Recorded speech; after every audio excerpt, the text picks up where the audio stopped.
Hello art student. इसमें आप 10th के हैं या 11th या 12th, कोई भी विद्यार्थी हो सकता है। इसमें आर्ट से संबंधित कुछ परीक्षा उपयोगी बहुविकल्पीय प्रश्नों को हम लेकर आए हैं। बच्चों, कुछ प्रश्नों पर डाउट है जिसको हम क्लियर करेंगे आज इस वीडियो के अंतर्गत। तो चलिए चलते हैं अपने पहले क्वेश्चन की ओर। पहला क्वेश्चन दिया हुआ है कि दो शोकाकुल नारियां भित्ति चित्र कहाँ अंकित है। बच्चों, इसमें पहला क्वेश्चन है कि दो शोकाकुल भित्ति चित्र कहाँ अंकित है। तो इसमें जो आंसर आपका रहेगा खा, यहाँ लिखा है बाह्य। बच्चों, बाह्य कोई गुफा नहीं है, इसका नाम है बाघ, जो कि मध्य प्रदेश के अंतर्गत पड़ती है। कहाँ पड़ती है? मध्य प्रदेश। ये गुफाएं जो है मध्य प्रदेश के अंतर्गत पड़ती हैं और ये 9 गुफाएं हैं। इसमें जो गुफा संख्या 4 है बच्चों, गुफा संख्या जो 4 है, 4 नंबर की जो गुफा है, उसमें दो शोकाकुल नामक नारी का चित्र प्राप्त हुआ है। क्या प्राप्त हुआ है? दो शोकाकुल नारी का चित्र प्राप्त हुआ है। अब यहाँ पर जैसे ये लिखा हुआ है कि बाह्य गुफा, बच्चों इसको आप काट देंगे और यहाँ पर आप करेंगे बाह्य गुफा। क्या सही होगा? बाह्य गुफा। चलते हैं अपने नेक्स्ट क्वेश्चन की ओर। नेक्स्ट क्वेश्चन है कि छाया और प्रकाश की चित्र में क्या भूमिका है। छाया और जो प्रकाश होता है बच्चों, वो चित्र को उभारने में सहायक होता है। तो इसमें राइट आंसर होगा चित्र को उभारना। चलते हैं अपने नेक्स्ट क्वेश्चन की ओर। नेक्स्ट क्वेश्चन बच्चों रहने वाला है कि ज्यामितीय आलेखन का चित्रकला में प्रयोग क्यों किया जाता है। निश्चित आकार देने के लिए बच्चों चित्रकला में ज्यामितीय आलेखन का प्रयोग किया जाता है। चलते हैं नेक्स्ट क्वेश्चन। पेस्टल रंग होते हैं बच्चों, जो पेस्टल रंग होते हैं वो अस्थायी होते हैं। क्या होते हैं? अस्थायी। जो पेस्टल रंग होते हैं उसमें क्या होता है, एक वार्निश आता है, डामर वार्निश। तो हम उसको डामर वार्निश को यदि पेस्टल रंगों के ऊपर कर दें तो उससे चमक आ जाती है, तो वो कुछ समय के लिए आपका चल जाते हैं, यानी कि कुछ समय के लिए वो स्थायी हो जाते हैं। यदि हम उस पर वार्निश नहीं करते हैं तो आपका क्या है, ये अस्थायी ही रहेंगे। ठीक है, ये ऐसे होते हैं, सूखा चूर्ण जैसे होता है, इस तरीके से झड़ते हैं ये पेस्टल कलर, तो ये अस्थायी रहेंगे। राइट आंसर अस्थायी। रंगों का माध्यम पारदर्शी होता है बच्चों, जो जल रंग होते हैं वो पारदर्शी रंग होते हैं, यानी कि उसमें आर पार देखा जा सकता है। ठंडे कलर, नेक्स्ट क्वेश्चन, ठंडा कहलाता है। ठीक है बच्चों, इसमें पूछ रहा है कि ठंडा कलर कौन सा कहलाता है। तो नीला जो रहेगा आपका ठंडा कलर रहेगा, एक आपका हरा रहेगा, दूसरा और तीसरा आपका आसमानी, क्योंकि जो नीला और हरा है उसी से मिला के आसमानी बनता है। ठीक है, चलते हैं नेक्स्ट क्वेश्चन। नीले रंग में यह रंग मिलाने पर बैंगनी रंग बनता है बच्चों।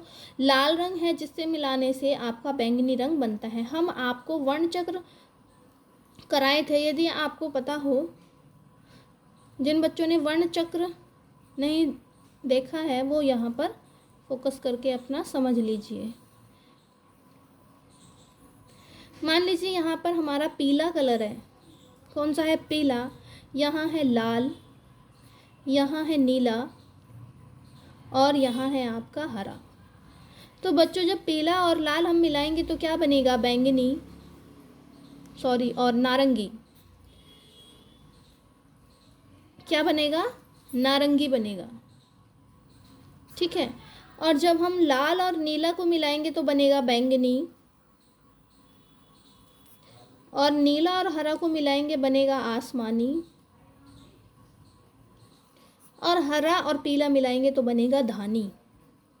तो बच्चों यहाँ पूछ रहा है कि नीले रंग में, क्या पूछ रहा है? नीले रंग में यह रंग मिलाने पर बैंगनी रंग बनता है, तो लाल रंग।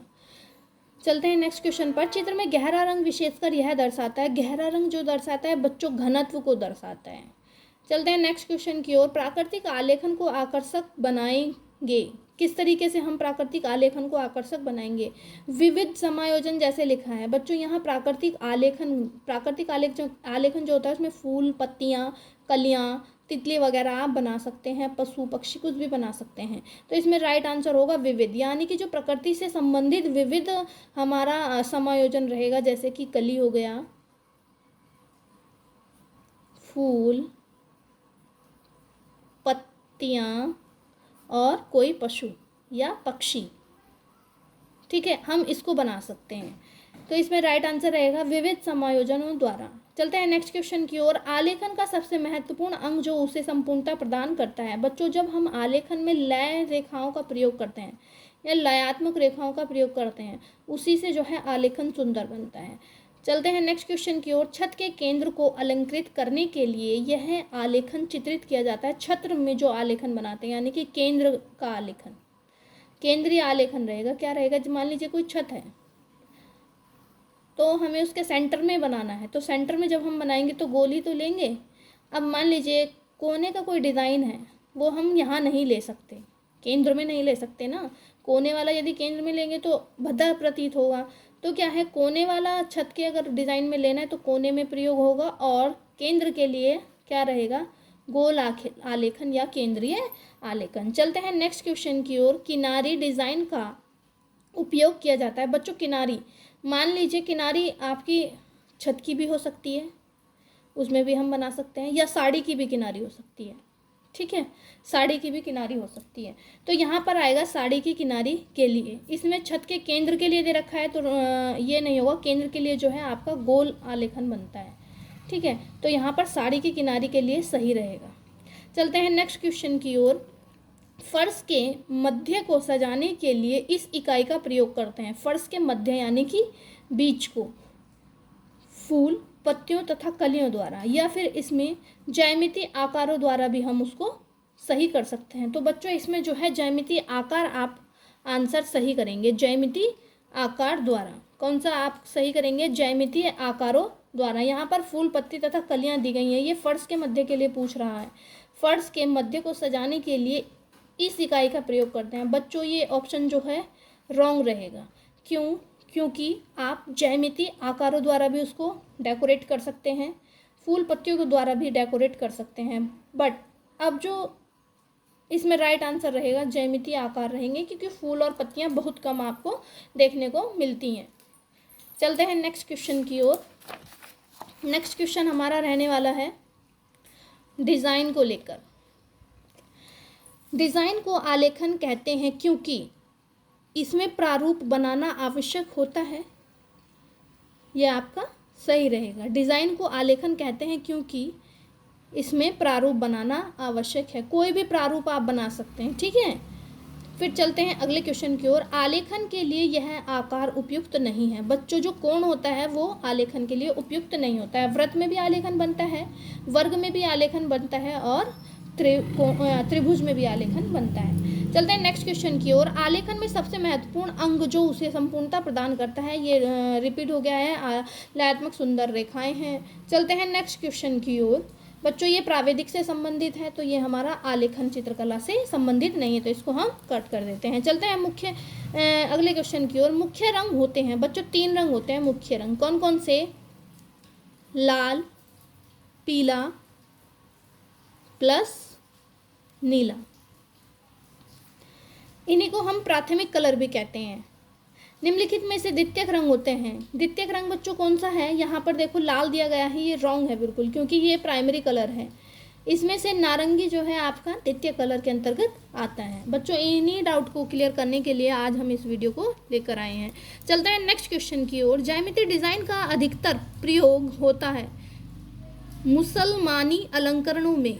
बच्चों, ये यहाँ पर जो है मुसलमानी अलंकरण आंसर जो दिया हुआ है इसका, ये हमारी दृष्टि से ये गलत है, क्योंकि ये कहना चाह रहा है मुग़ल पीरियड के संबंधित जो है समय जो है ज्यामितीय डिज़ाइन बनाए जाते थे।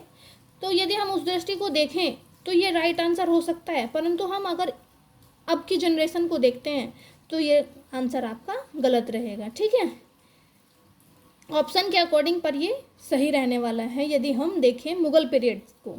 ठीक है, चलते हैं नेक्स्ट क्वेश्चन की ओर। सर्वप्रथम किसने चित्रकला के 6 मुख्य अंगों का वर्णन अपनी पुस्तक में किया है? यहाँ पर चित्रकला के 6 मुख्य अंगों की चर्चा कर रहा है लेखक जो है जिसने ये बुक लिखी है, वो कह रहा है कि सर्वप्रथम किसने चित्रकला के 6 मुख्य अंगों का वर्णन अपनी पुस्तक में किया है? बच्चों, जो वात्स्यायन है उन्होंने कामसूत्र की एक टीका है जयमंगला। कौन सी टीका है? जयमंगला। इसके तीसरे अध्याय में तीसरे खंड में या अध्याय में। ठीक है, चित्रकला के 6 अंगों की चर्चा की है। चित्रकला के 6 अंगों की चर्चा की है। अब यहाँ पर जो आंसर आपका दे रखा है अवनींद्रनाथ टैगोर दे रखा है। बच्चों ये अवनींद्रनाथ टैगोर जो है उन्होंने शिल्प के 6 अंगों की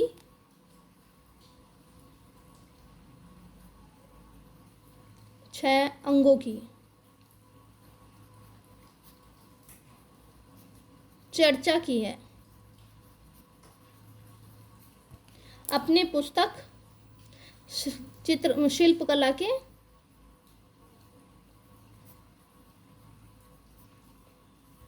खड़ांग। ठीक है, चित्रकला के खड़ांग के अंतर्गत इन्होंने जो है अपनी 6 अंगों की शिल्प के 6 अंगों की चर्चा की है। तो यहाँ पर जो राइट आंसर रहेगा आपका, अवनींद्रनाथ टैगोर को कट कर देना, राइट आंसर रहेंगे वात्स्यायन के कामसूत्र, क्योंकि यहाँ चित्रकला के 6 अंगों की चर्चा पूछ रहा है। चित्रकला के 6 अंगों की जो चर्चा है वो वात्स्यायन के कामसूत्र में जो है जयमंगला के अंतर्गत की गई है। समझ रहे हो, हम उनको षडांग के नाम से भी जानते हैं। चलता है नेक्स्ट क्वेश्चन की ओर। रेखा क्या है या रेखा है 2 बिंदुओं के बीच की दूरी। Right answer. आलेखन में साधारणतः रंगों का प्रयोग होना चाहिए। यहाँ पर विरोधी रंग लिखा है, ये गलत आंसर है। हल्के एवं आकर्षक रंग इज राइट आंसर। चलते हैं नेक्स्ट क्वेश्चन की ओर। रजाई के आलेखन के लिए यह आकार उपयुक्त है। बच्चों आयताकार आकार। चलते हैं नेक्स्ट क्वेश्चन की ओर। नेक्स्ट क्वेश्चन हमारा रहने वाला है गुफा से संबंधित। मारविजय भित्ति चित्र अजंता की कौन सी गुफा में है। बच्चों मारविजय भित्ति चित्र जो है गुफा संख्या 1 में है, मारविजय। अब यहाँ पे 16 गुफा दिया है बच्चों, ये रॉन्ग आंसर है। चलता है नेक्स्ट क्वेश्चन की ओर। आलेखन का सर्वाधिक महत्वपूर्ण या महत्व है किसमें है, वस्तुओं को आकर्षक बनाने में। Right answer.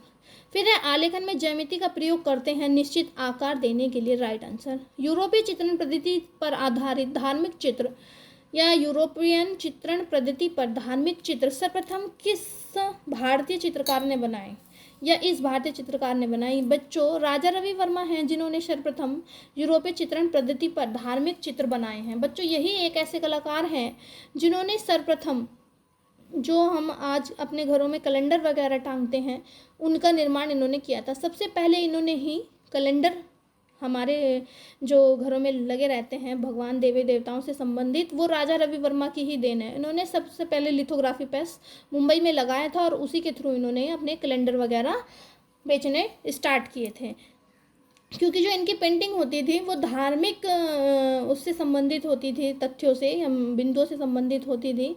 तो जो ये पेंटिंग बनाया करते थे वो बहुत ज़्यादा महंगी हुआ करती थी, वो जो साधारण मानव है वो खरीद नहीं पाता था। तो इन्होंने क्या सोचा कि सबके घरों में भगवान या धार्मिक चित्र जाएंगे, तो उन्होंने सबसे पहले लिथोग्राफी प्रेस लगाया था मुंबई में और उन्होंने अपने चित्रों को सड़क के किनारे लगाकर प्रदर्शनी और बेचना शुरू किया था। उन्होंने 1 रुपये से उन्होंने बेचना शुरू किया था अपने चित्रों को, पोस्टरों को।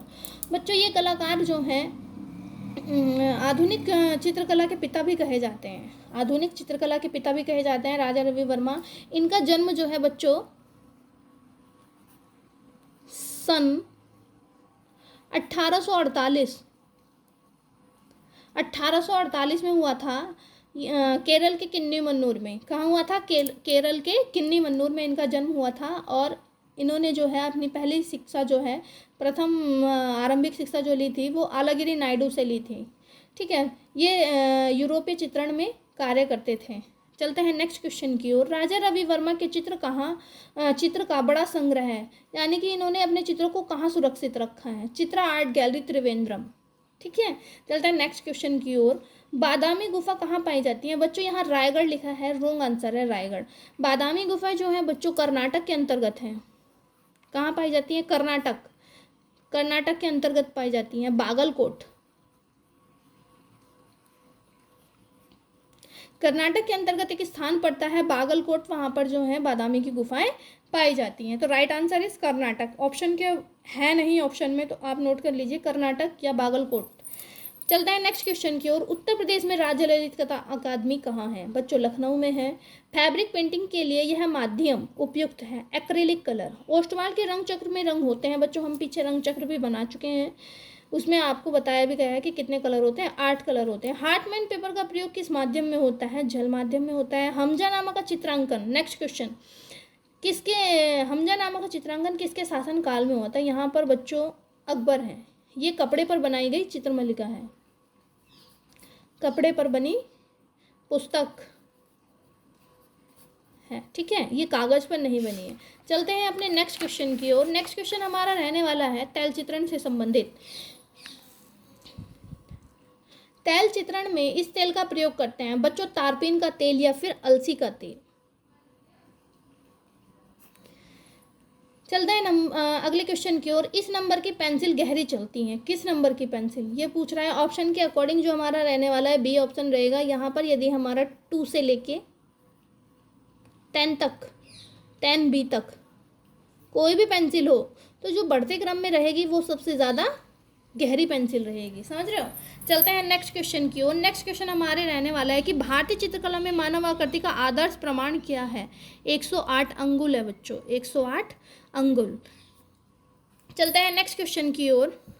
बारीक रेखा बनाने के लिए इस नंबर का ब्रश प्रयोग करते हैं बच्चों, 0 नंबर का ब्रश प्रयोग करते हैं, पर ऑप्शन में 0 नंबर नहीं है तो यहाँ पर 1 आपका राइट आंसर हो जाएगा। भारत में प्रागैतिहासिक चित्र जिराफ ग्रुप समूह पाया जाता है बच्चों, यहाँ पर भीमबेटका लिखा है, ये इज द रॉन्ग आंसर है। यहाँ पर आदमगढ़ की पहाड़ी है जो कि आपकी होशंगाबाद में पड़ती हैं।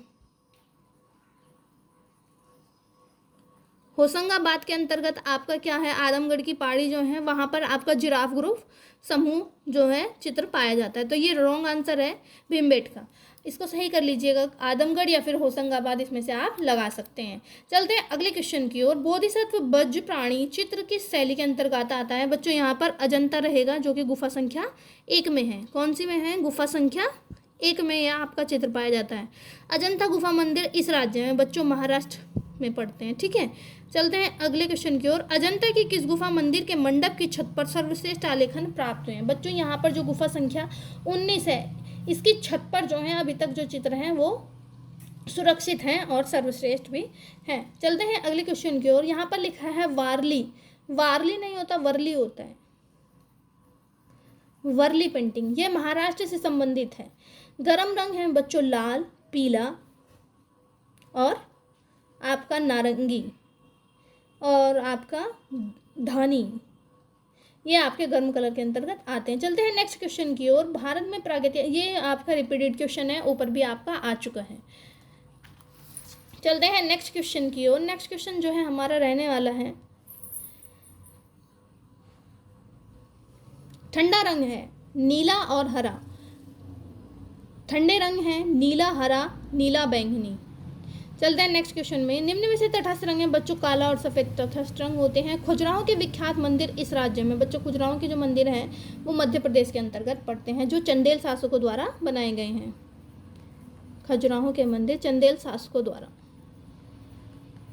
ठीक है। चलते हैं नेक्स्ट क्वेश्चन की ओर। इस पेंसिल से बनाई गई रेखा अत्यधिक काली होती है। ऑप्शन के अकॉर्डिंग यदि देखें तो 2B रहेगा, 2B से लेकर यदि 10B की कोई भी आपकी संख्या बढ़ते क्रम में आ जाए तो वही आपकी ऑप्शन के अकॉर्डिंग रहेगी। उस भूतपूर्व प्रधानमंत्री का नाम बताइए जो चित्रकार भी हैं। BP सिंह जो हैं वो आपके चित्रकार भी रहे हैं। चित्रकला इस श्रेणी के अंतर्गत आती है, दृश्य श्रेणी के अंतर्गत आती है। निम्न में से चित्रकला किस, ये रिपीटेड क्वेश्चन है, छाया और प्रकाश की चित्र में भूमिका है, चित्र को उभारना। चलते हैं नेक्स्ट क्वेश्चन की ओर। तटस्थ आपका ऊपर भी आ चुका है, इसको छोड़ देते हैं। मोनो कलर योजना क्या है? एक रंग योजना, यानी कि मान लीजिए एक ही कलर से पूरे आपके आलेखन को या फिर आपके कोई भी डिज़ाइन को पूरा किया गया है। जैसे आपका यहाँ पर हमने डार्क कलर कर दिया पिंक, यहाँ लाइट पिंक, यहाँ उससे पिंक, यहाँ और भी पिंक, टोन एक ही है कलर टोन, तो मोनो कलर योजना एक रंग योजना के अंतर्गत आती। चलता है नेक्स्ट क्वेश्चन की ओर। नेक्स्ट क्वेश्चन हमारा रहने वाला है कल्पसूत्र। कल्पसूत्र के लघु चित्र किससे संबंधित है बच्चों? कल्पसूत्र जो है वो जैन धर्म से संबंधित है। यहाँ वैष्णव धर्म दिया गया है, रॉन्ग आंसर। सर्वोत्तम रंग संगति होती है, विरोधी रंग संगति जो होती है रॉन्ग आंसर। संयोगी रंग संगति जो होती है सबसे अधिक उत्तम रंग संगति मानी जाती है। चलते हैं नेक्स्ट क्वेश्चन की ओर। चित्रकला में रंग के माध्यम प्रयोग होते हैं बच्चों, 2 माध्यम प्रयोग होते हैं। इंद्रधनुष में कितने रंग हैं बच्चों? 7 रंग होते हैं। गजगामिनी किसकी कृति है बच्चों? M.F. हुसैन रहे हैं, 20वीं शताब्दी के कलाकार रहे हैं M.F. हुसैन, इन्होंने ही गजगामिनी नामक कृति बनाई है। ये किससे आधारित है? गजगामिनी जो है एक आपकी हीरोइन रही हैं। कौन रही है? क्या बोलते हैं उसको, फिल्म एक्टर रही हैं, माधुरी दीक्षित। उनसे प्रेरित होकर इन्होंने गजगामिनी नामक कृति बनाई है। इनकी एक पिक्चर भी है, फिल्म भी है एक, गजगामिनी। माधुरी दीक्षित भी हैं उसमें, मूवी में। हरा रंग नेत्र पर प्रकाश डालता है बच्चों, ठंडा। लाल रंग में यह रंग मिलाया जाए वह नारंगी हो जाए, पीला। चटक सपाट व उष्णवर्ण योजना किसकी शैली है, विशेषता है? आपकी बसौली चित्रण। जल रंग का चित्र बनाने के लिए कागज बच्चों, हॉटमैन पेपर और कार्टिज पेपर दोनों होते हैं। हम यदि माने तो हमारे हिसाब से cartridge paper is a right answer. चलते हैं नेक्स्ट क्वेश्चन की ओर। तनखस कुंडलिया चित्र किस क्षेत्र से संबंधित है? यहाँ पर लद्दाख जो है रॉन्ग आंसर, यहाँ पर हिमाचल प्रदेश सही होगा, राइट आंसर। फिर है निम्न में से इंद्रधनुष में नहीं है भूरा रंग बच्चों। भूरा रंग जो होता है वो इंद्रधनुष में नहीं होता है। उम्मीद करते हैं बच्चों आपको ये वीडियो पसंद आएगा और इस वीडियो को भी like share subscribe and star दें और मिलते हैं अपनी दूसरी वीडियो में। तब तक के लिए बाय बाय, टेक केयर।